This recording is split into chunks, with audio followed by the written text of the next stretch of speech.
Audio Jungle.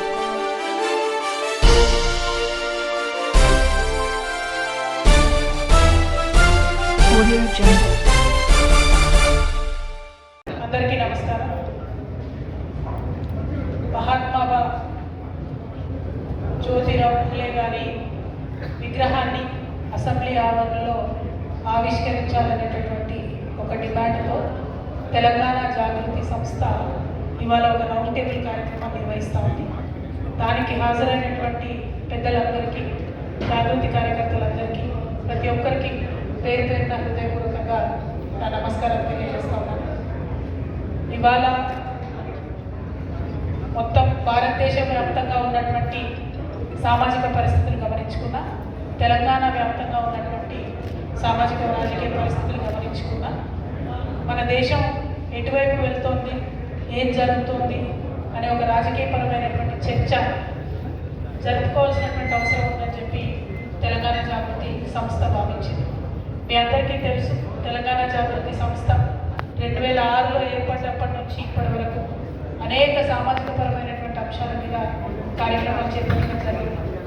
మొట్టమొదటిసారి health విషయంలో ఆదిలాబాద్ మన్యంలో ఉండేటటువంటి గిరిజనుల కోసం హెల్త్ సర్వీసెస్ నిర్వహించిన, లేదంటే తండాలలో అమ్ముడుపోతున్నటువంటి ఆడపిల్లలను ఆపేటటువంటి కార్యక్రమాలు నిర్వహించిన, ఆనాడు తెలంగాణ ఉద్యమ సందర్భంలో తండాలలో విద్యా వాలంటీర్లను పెట్టి విద్యని ప్రోత్సహించేటటువంటి పనులు చేసిన, అనేకమైనటువంటి సంస్థల నిర్వహణలో ప్రత్యక్షంగా పరోక్షంగా సామాజిక కార్యక్రమాల్లో పాల్గొన్న, బతుకమ్మ లాంటి కార్యక్రమాలు నిర్వహించి తెలంగాణ రక్తంలో ఉండేటటువంటి ఒక సమిష్టి తత్వాన్ని తెలంగాణ ప్రజలకు గుర్తు చేస్తూ, తెలంగాణ బతుకమ్మ లాంటివి ఉద్యమ ప్రతీకలుగా ఎందుకు అవ్వాలి, ఎందుకు అయినాయి, వాటిని మనం మరుగున పడేసుకున్నాం, ఎట్లా మళ్ళీ ముందుకు తీసుకురావాలని ప్రచారం నిర్వహించిన, అదేవిధంగా తెలంగాణ సమాజంలో ఉండేటటువంటి 50 మంది దళితులందరికీ కూడా ఒక కాన్ఫిడెన్స్ రావాలంటే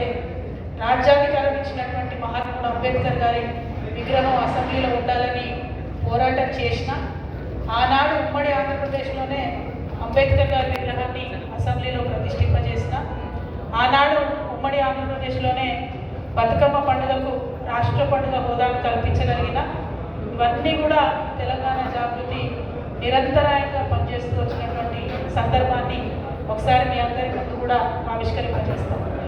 తదనంతరం తెలంగాణ రాష్ట్రం ఏర్పడ్డ తర్వాత మరుగున పడిపోయినటువంటి తెలంగాణ చరిత్రను తప్పకుండా మనం అందరికీ తెలియజేయాలని చెప్పి గత 10 ఏళ్లలో అనేక మంది రీసెర్చ్ ప్రొఫెసర్లను పెట్టుకొని 3000 సంవత్సరాల తెలంగాణ చరిత్రను కూడా ముందు తరాల వారికి అందించాలనేటటువంటి ఉద్దేశంతో 3 వాల్యూమ్స్ని బుక్స్ తీసుకొని వచ్చిన, తెలుగు భాషను ప్రపంచవ్యాప్తంగా విస్తరించాలి, తెలుగును ప్రతి ఒక్కరికి నేర్పించాలని చెప్పి తెలుగు యూనివర్సిటీతో టైఅప్ పెట్టుకొని విశ్వవ్యాప్తంగా కార్యక్రమాలు చేపడుతున్నా.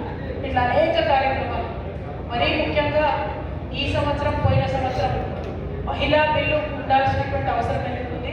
మహిళలకు రాజ్యాధికారం రావాలంటే ఖచ్చితంగా పార్లమెంట్లో బిల్లు పాస్ కావాలనేటటువంటి ఉద్దేశంతో దేశమంతా మర్చిపోయినటువంటి సందర్భంలో కేంద్రంలో ఉన్నటువంటి భారతీయ జనతా పార్టీ ప్రభుత్వానికి మరొకసారి వారి బాధ్యత గుర్తు చేస్తూ ఢిల్లీలో పెద్ద ఎత్తున ధర్నా నిర్వహించిన, ఈ కార్యక్రమాలన్నీ ఒకటి తర్వాత ఒకటి భారత జాగృతి సంస్థగా రూపాంతరం చెందినటువంటి తెలంగాణ జాగృతి చేస్తున్నటువంటి కార్యక్రమాలన్నీ పెద్దలందరి సమక్షంలో ఒకసారి గుర్తు చేస్తూ, మరి ఇటువంటి ఒక సామాజిక పరమైనటువంటి అవగాహన ఉన్నటువంటి సంస్థ, ఇటువంటి సమాజం పట్ల బాధ్యతతో అనేక కార్యక్రమాలు తీసుకొని పనిచేస్తున్నటువంటి సంస్థగా ఇవాళ బడుగుల కోసం పనిచేసినటువంటి ఆశాజ్యోతి యావత్ భారతదేశంలో గొప్ప సంఘ సంస్కర్తగా, in fact one of the pioneering social reformers of ఇండియాగా చెప్పుకోగలిగిన, అది జ్యోతిబా ఫులే గురించి చెప్పుకునేటటువంటి అవసరం భారతదేశంలో ఉంది. కాబట్టి మరి వారి విగ్రహాన్ని అసెంబ్లీలో ఆవిష్కరింపజేయడం అన్నది చాలా ఇన్స్పైరింగ్గా, బడుగులు ఎవరైతే రాజ్యాధికారం కోరుకుంటారో, రాజ్య పాలనలో తమ వంతు పాత్ర ఉండాలని, నిర్ణయాల్లో తమ వంతు పాత్ర ఉండాలని కోరుకుంటారో, వారందరికీ స్ఫూర్తిదాయకంగా ఉండాలంటే ఖచ్చితంగా జ్యోతిబా ఫులే విగ్రహం అసెంబ్లీలో ఉండాలని భారత జాగృతి సంస్థ తరఫున మేము బలంగా నమ్ముతూ ఉన్నాం. కాబట్టి ఆ అంశాన్ని వాళ్ళ ప్రస్తావనకు స్పీకర్ గారి ముందు పెట్టడం జరిగింది. అసెంబ్లీ ఆవరణ కంప్లీట్గా స్పీకర్ గారి కంట్రోల్లో ఉంటుంది. కాబట్టి భారత భారత జాగృతి సంస్థ తరఫున స్పీకర్ గారికి మెమరాండం ఇవ్వడం జరిగింది.